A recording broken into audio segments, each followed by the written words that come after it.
देखिए पौरुष जी, इसके अंदर जो आपकी बेसमेंट की लोकेशन है, वो लोकेशन आप मुझे बता पाएंगे कि नॉर्थ ईस्ट की तरफ है या साउथ वेस्ट की तरफ? सर इसका जो फेसिंग है वो ईस्ट साइड है। नहीं, आपकी बेसमेंट की लोकेशन। हाँ, बेसमेंट की जो हाँ हाँ लोकेशन में, बेसमेंट एग्जैक्टली वही फ्लोर है जिसपे हमारा नॉर्थ ईस्ट सॉरी जो ईस्ट साउथ फेसिंग पे जो मकान है उसके ठीक नीचे बेसमेंट है। अच्छा, नॉर्थ वेस्ट साइड पे बेसमेंट नहीं है? नहीं। अच्छा, बेसमेंट है। हाँ हाँ। देखिए ऐसा है, जो बेसमेंट की एक्चुअल लोकेशन वास्तु के हिसाब से परमिटेड है वो सिर्फ नॉर्थ और ईस्ट की तरफ है। साउथ और वेस्ट वाले पार्ट पे बेसमेंट होना या कोई भी डेप्थ होना बहुत ज़्यादा हार्मफुल होती है। बट इसके अंदर इसका उपाय है। अभी कंस्ट्रक्शन आपकी कंप्लीट हो चुकी है? हेलो जी, मेरे ख्याल से पौरुष हमारे हाँ पौरुष, क्या आपकी कंस्ट्रक्शन कंप्लीट हो चुकी है मकान की? हाँ, कंस्ट्रक्शन कंप्लीट हो चुका है। मैं 3 साल से रह रहा हूँ इसमें। अच्छा पौरुष, इसके अंदर आप ऐसा करो, किसी पायरा वास्तु एक्सपर्ट अगर आसपास आपके कोई अवेलेबल है तो उसको एक बार कॉल कर लो और मकान को दिखा लो, क्योंकि पायरा वास्तु के अंदर इसकी रेमेडीज अवेलेबल हैं जिसमें आपको कुछ तोड़ना फोड़ना नहीं पड़ेगा और आप बहुत सारी प्रॉब्लम से बच जाओगे। जी।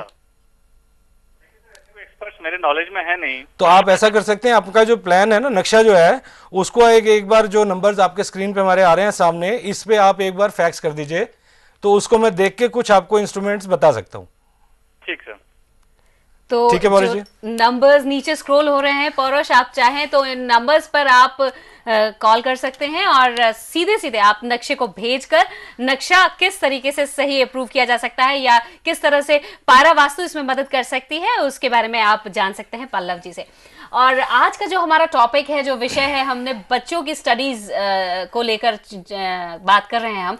और ऐसे में आपने कहा कि इसमें दोनों चीजें ही मदद करती हैं, साथ में वास्तु भी है और रेखी भी है, तो किस तरह से मदद करती हैं दोनों चीजें? देखिए अपन जी, इसके अंदर सबसे इंटरेस्टिंग चीज ये है कि अगर आप बच्चों को नॉर्थ की तरफ फेस करके बिठा रहे हैं तो बच्चा ज्यादातर बिजनेस की ओरिएंटेशन ले लेगा, वो बहुत अच्छा बिजनेसमैन बन जाएगा।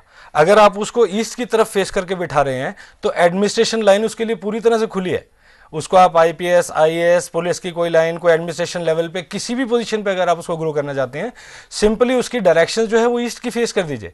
अगर नॉर्थ फेसिंग होगा तो वो टोटल का टोटल बिजनेस एटीट्यूड ले लेगा। अगर वेस्ट फेस करके बैठ रहा है तो he can go in a medical line.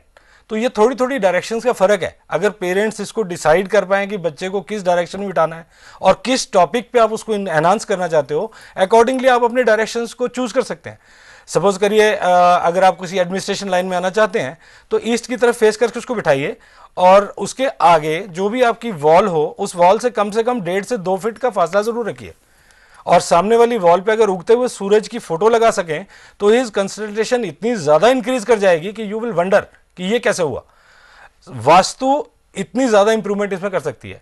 थोड़ा सा टिप मैं आपको रेकी का बता दूं कि रेकी इसमें कैसे एनहांस करेगी। होता क्या कि कई बार बच्चों की आदत होती है कि कुछ चबाते चबाते याद करने की, कई बार बच्चों की आदत होती है टहलते टहलते याद करने की। सिर्फ आप फाइंड आउट कर लीजिए कि आपका बच्चा जब याद कर लेता है तो वो किस हैबिट को सबसे ज्यादा दोहराता है। सिर्फ उस चीज को आपने देखना है।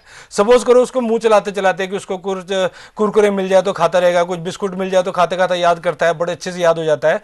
तो आप इस पॉइंट को उसका नेगेटिव पॉइंट ना बना के उसको पॉजिटिव पॉइंट बना लीजिए।